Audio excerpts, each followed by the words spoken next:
We've had whole new wheel brands and teams announced, new pro skates, a video of the year contender in February, which is going to be hard to beat, another new ag skate, Julien Cudot's been abseiling into competitions and also has a new wheel sponsor with Nils, and Kaiser have done Iqon dirty with this pick. What's up with your head? Let's get into it. All the stunts are performed by professionals, do not attempt this yourself. Cymatics Wheels have announced 2 new riders, Nils Jansons and Julien Goto. Nils was previously with BHC. Anyone remember that mad Perception BHC edit where he's getting chased around by the police? Does some tricks past some construction workers and then gets a tow-in off a guy on a motorbike inside a skate park. It's totally bonkers. He was doing Ilyar type stuff way before Ilyar was even doing it. Moped tow-ins is what I want to see at Winterclash. They can either have like a special section where like every rider has to do it, or have a rule that at least once during like the competition you have to use a moped. Julien was previously with Famous Wheels, the hardest wheels to get bearings in and out of. The promo shot of his setup for this announcement is unhinged. One of the best park skaters going, and he's gone full caveman setup. People need to start calling him Barney Rubble. His setup is essentially the Flintstones car. Just get a piece of wood and 2 boulders. I think it's hilarious that clearly he does not give 2 shits about his setup. Like, I don't even think he probably looks down when he puts the skates on to check there's wheels in it. He could be rolling around on rocks and he just doesn't care. He's like, I know how to flip, I know how to spin, I've got a few grinds on me. Like, doesn't matter what I put on my feet, I'm gonna do it. The frame doesn't even fit properly. It's almost as if he's just started skating because somebody handed him like a loaner pair of skates that's been in lost property for the last 20 years, but he just so happens to be wild at skating.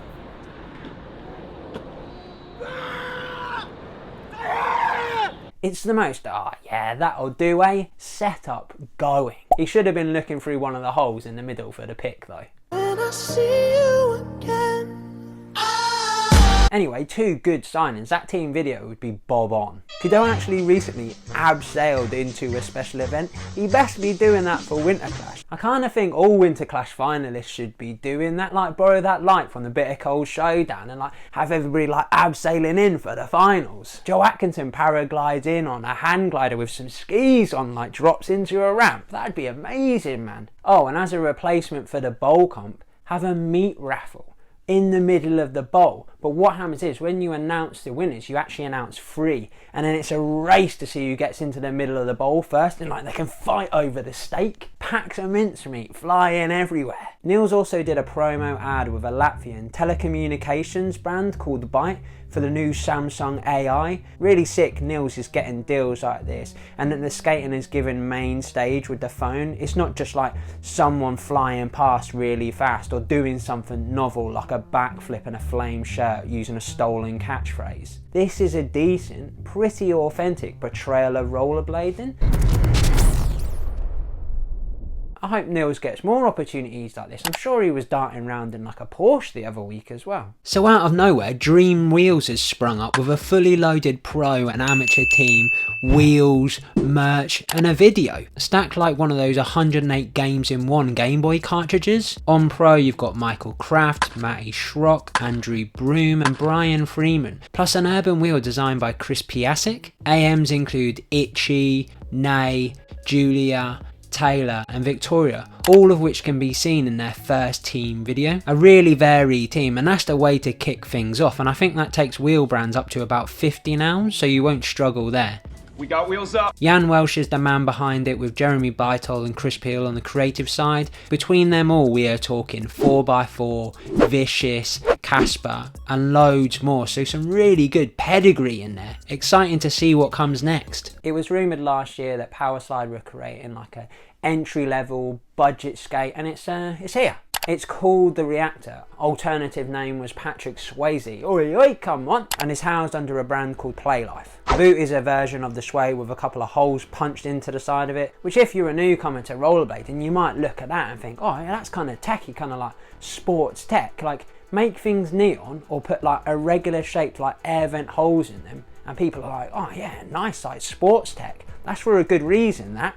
It's got a fat sole plate on it, Kaiser Fluid 5 frames with a flat setup. It also comes in at just under 140 euros, which I believe makes it the cheapest complete AG setup that you can get. I think the Sway 57 comes in at like 185 euros. If you're already into AG skating, you're probably going to get the Sway. If you're not, this is marketed a little bit differently and it's probably like a pretty decent option, especially if you're going to save for like 40 euros. Tomex seems to be heading him up and he bounces around the Powerslide brands. Like, he was on USD, then he went to Gods, then went back to USD, then he went to Mesmer, then he went back to USD, now he's on Playlife. And I swear he just posted a clip of him in USDs again. As I guessed last week, Yuto got a new skate. It comes with the RF1 frame, and it's my favourite looking M12 in a while. No surprise really that like Yuto's behind this one, because like quite clearly he has better taste than the rest of that team. Yeah, it's just a different colour. Yeah, it kind of looks like the Brain Dead skate, but whatever. They tried making a new frame, they jumped into the line of game. Surprisingly, it's not actually included with this model. I don't think Roces are currently in a position to be taking risks with like new molds and stuff like that. I mean, people say they already struggle to pick decent colours for their skates, so a new mold might be a disaster. People love the M12, it's a classic skate. If it's not enough for the consumer, you'll soon find out because they'll just get left behind. I think skate tech is like totally fine at the moment. I think the main focus should be comfort, and that starts with like liners. I mean, Intuition are already smashing it, other people are getting into it, but that's what you should do first. Like, get unbelievably good liners and then build the skate out from that. Not just like throwing molds out all over the place or new skate tech that makes it like easier to do grinds. We can grind, like. I just threw that up myself and called it. If you like the video and you'd like to see me stick around a little bit more, I've got merch you can buy, there's a Patreon, YouTube channel membership, exclusive videos, sneak peeks, all that kind of good stuff, and it genuinely does really help me out to keep this thing going, so cheers. Faction teased up what looks like maybe the Tactical V2, which should be on the site after Winterclash, and the Richie Eisler Aeon leaked. I don't think he's been the most visible skater, especially compared to like the majority of his skaters, but there is no denying he's still operating at a high level. As much as people complain about USD supporting the older generation over the newer generation, like, I think they balance it relatively well. They gave Vitamin his pro skate, they made the glitch for younger kids, and the rumour on the mill is that two of their younger riders are getting pro aggressive skates this year as well. USD being one of the longest running boot brands, it's got to be like fairly hard to juggle, especially when you have skaters like Richie Eisler and Chris Farmer. I mean, Chris Farmer had an unbelievable 2023, and I've just seen him do the most legit looking Kong topsole and a dead hot fish brain. Like, he's nimble like a mountain goat. After an interesting approach to the rollout, Tate Corp Them Skates presents T8-3 is out for free, and it's absolutely exceptional. The thing is chock-a-block with unreal skaters. Mike Simpson, Pat Ridder, Soichi, Brosco, June Q, Marius, Steve Collis, who grinds a tree like a modern day Mowgli.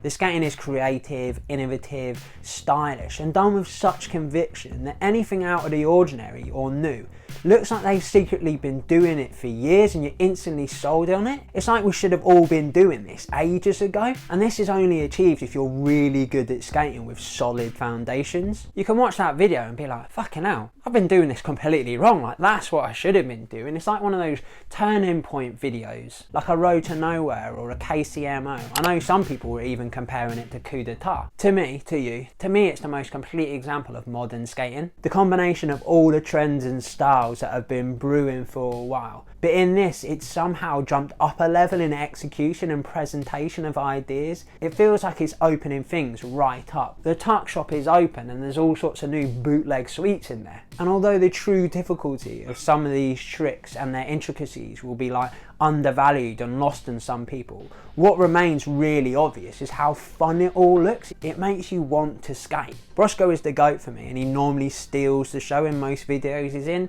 In this, he's definitely like still shows his level, especially skating at 100 miles per hour, making shit look way easier than it actually is. But I was equally interested in seeing what all the other skaters had to offer, like June Q, aka the fishmonger. What kind of fish do you like? Because he's got them all. That true fish, Cesslide fish, is currently trick of the year for me at the moment. Like, and how topside is this one? Also, actually, that fish from Marius when he's on the ledge with the impossible squat going on. Keeping people's attention for 37 minutes these days is a pretty tall order. But T8-3 nails it and has so much rewatch value. It's the closest feeling to waiting a year for a part to drop on VHS back in the day I've seen any online release have in a long time. It feels like a very fresh but refined presentation of rollerblading. I'm calling it now in Feb. This is going to be video of the year, and it's definitely like video to beat so far. I've done a full reaction on my Patreon if you're interested in that. Mesmer dropped a trailer for NYC Volume 2, which is going to premiere at Winterclash today, depending on when I finally get this video up, and it looks really exciting. Loving that little clip of Billy at the end. Mesmer also worked with Brian Beaner on a book to go with the release, which looks really sick. Misty flipping lunatic Montre has got a pro skate from Iqon. The boot reminds me of the God's Aton skate a little bit, and a bit like ice cream with hundreds and thousands on it. Some cool sounding features on it: free floating lacing area designed to get rid of heel lift, the new Kaiser Supreme buckle, creative come with 2 frame colorways, and Julien Barr's Windbrand are providing the wheels, so a full pro setup. I've taken a vote for who you think might win Winterclash this year, and you've gone for Julien Goto again this year, and that'll be twice on the bounce. If he does that, he'll be the first person since Anthony Poitier won in 2017 and 2018. The second most popular choice was somebody else. I think Roman O'Brien could be a sneaky one. He's never won it, but he has come second and third a couple of times, and like a true Frenchman was raised on a diet of spins, flips and park type acrobatics. I could see him being up for it, maybe getting in there. Also, Joe Atkinson can skate any obstacle, and I think the more unorthodox the extra obstacles are, the more likely he is to win, because he can get a session out of them rather than just like one trick. I think Sizemore, Dominic Bruce, Yuto, Danning are outside options as well. But what is the best trick that's ever happened at Winterclash? I listed 15 humdingers from over the years, and I let you pick, so let's go through them. In 15th, Dominic Bruce going Flight of the Navigator, somehow getting himself past that protruding pole, like keeping himself in a nice position to wait till he got past that to get a massive wall ride. I thought that one was a banger. Sharing 14th, you've got Diaby with a 450 alley-oop soul, spinning like away from himself, spinning alley-oop as well, like spinning away from the direction you're actually travelling, although the alternative would have been to spin like into it, which would have been true spin, which would have been bonkers. CJ Wellsmore, 270 back Roy to the 270 alley-oop soul off that massive extension, and all the way off the thing as well, like a risky manoeuvre at that height. And the third person and trick in 14th, which I thought was going to be well higher because I absolutely love it, is Nick Lomax doing that top soul transfer across 270 backslide to budget acid. To be able to transfer across to that thing and land backslide and keep it up. He's got like rhino strength in his legs or something, just one absolute tonk leg like busting out of the jeans, holding him up there. And then to get it to the budget acid as well. Like incredible. 11th, Julien Goto doing that top soul to like backflip 180, I think it is, out of the thing. I swear, he gets to the end of grinds and he just gets like restless legs, and his legs just go, let's go for it, man, fuck off. And he ends up upside down. It's like a Jack Russell just going loose, man. I've done the grind, here we go. Montre Livingston with a soul, top soul, misty flip. He's another one just like Cudot. Whenever they get to the end of something, they're like, right, got a few options here. I can just leave, or I can flip. I can do a flip. Oh, is that the end of the film? Sitting there in the cinema, all nice and comfy. Whoosh, there you go, Montre, bioing over somebody's head. 9th, and this one really appeals to my sensitivities, it's David Sizemore doing the 360 wall ride to back royale. Just so good, like really tech. He gets so high on the wall ride as well. Like he hits the proper top bunk of the thing and then like manages to get the roy out of it. Just like tech, control, loveliness. I'd have had that way higher on the list. 8th is iconic skater Brian Shima with this enormous Machio store right at the top of the building, man. Like the only people that have been up there are like him, the person who probably built the building in the first place, and the window cleaner who definitely hates going up there. Like I really should invest in one of those big sticks with the wiper at the end of it rather than this ladder, bucket and sponge. I hate it. Mad. 7th, the Prince Brian Aragon. Now before he did it in the street, he did it at Winterclash. A fakey 540 top sole. Perfect. Like absolutely unbelievably pristine. Like the landing out of this thing, like as if it was nothing. Prince levels. Neil Jansons 2011 Disaster Hurricane Fish. this is unbelievable. It's kind of like, it's almost blind, and he has to go up and over the thing, like, and he's in this lovely little like cannonball shape, and he gets to grab in so early. Such a brilliant trick, and he got third in the amateurs for that one. What? Fifth, Matthias Silhan with the full Monty, so the backside to the alley-oop fish to the torque to the macchio, and he does it all the way off the end of the thing as well. It's like, how rare is that trick? I suppose it's a little bit more common like these days, but like, how rare is it to see it in a competition under all that pressure to knock out that thing? Unbelievable. Fourth, 2023, Joe Atkinson absolutely lighting up the Winterclash course. Dead of the heat. He tried it a few times. I definitely heard a few like Our Fathers being said, some holy water was being thrown around, like blessing people. Come on, like, bless you, Joe, let's do this, man.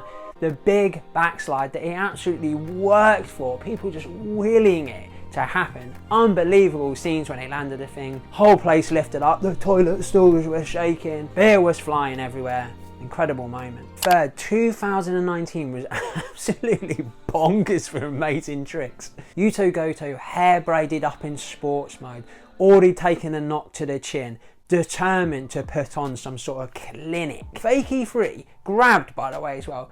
Dark side, alley-oop topsoul, so he can't even see the thing, can't even see the rail that he's aiming for, and has to keep himself like leaning back over the box. Drops back in, safety grab as well, into this like vert wall thing. Unbelievable, like, how the fuck has he done that? That was a tough year. He didn't actually place or even get like best trick or anything. Second, 2013, another absolute bonkers years. CJ Wellsmore was kicking off, Nils was kicking off. The year prior, he'd actually done a 540 prawn on the rail, but in 2013 he upped it and did an absolutely audacious, super rare 540 alley-oop topsoul. Absolutely mad trick. For first place, it's back to 2019. Probably one of the most insane winter clashes ever, actually, or it's definitely up there. Mental tricks going off all over the place, and the person you have voted #1 has actually got like best trick 5 times through the Winterclash history, is Joe Atkinson. He was absolutely terrorizing that Roces extension box, tricks all over it, but the one that has won the top prize is the backslide up the thing to stall to jump back in. Mad, absolutely insane trick to get that to grind vertically and balance up there, like everybody going bonkers, people everywhere distracting him, but he still got the job done. That's your best trick. Will there be any tricks this year that break into the top 15, top 10, maybe even top 5? If I had to put money on it, it would depend on the obstacles, but Joe, again, like, he's got a history of just pulling out unbelievable tricks. Now, if you're not going to be able to make it to Winterclash, Lino, with the support of Winterclash, put on a really good live stream. Production of it is absolutely brilliant. And loads of new edits have come out recently. Ludus put out Hobby, 30th have a tour video, Wizards getting put out NYC Advanced, filmed all in portrait, which is a little bit different for them, and Up to Something is coming soon. That's that. Enjoy Winterclash. Massive thank you to my patrons. I simply couldn't do this without you, so I love you to bits, and my YouTube channel members as well. Here's a couple of other videos you can watch in the meantime, and I'll see you again soon. Spotty Dog.